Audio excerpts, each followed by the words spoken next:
Here's 3 slices of Koroit Boulder Opal from central Queensland. Rules in millimetres, materials wetted. The white that you're seeing there's the light reflecting. I'll just go in a bit closer. Okay, I've gone in a bit closer.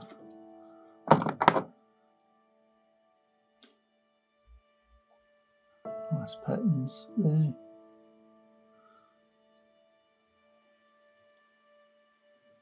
See the opal dispersed amongst the parent material there. This is getting closer to the centre generally.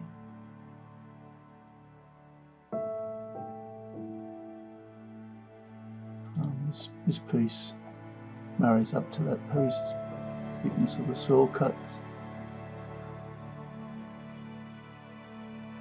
Quite often called book leaf pattern because they match up, sort of thing.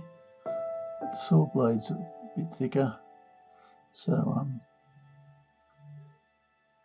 you lose a bit of that pattern in between because it so changes so quickly.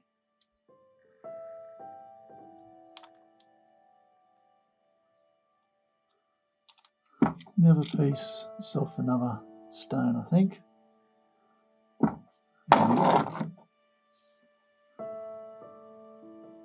On the outside here it's showing a lot more colour. See the colour coming through here. Right down here, there's a bit of a little spot of red there. This is probably the side to cut into a stone. When you grind it down a little bit to make it smooth, then you'll see which way you need to cut it. Maybe an oval that way, or burn the top perhaps. Until you clean it up a little bit you won't know, but there's some good examples of Koroit Boulder Opal. Hope you've enjoyed. Cheers.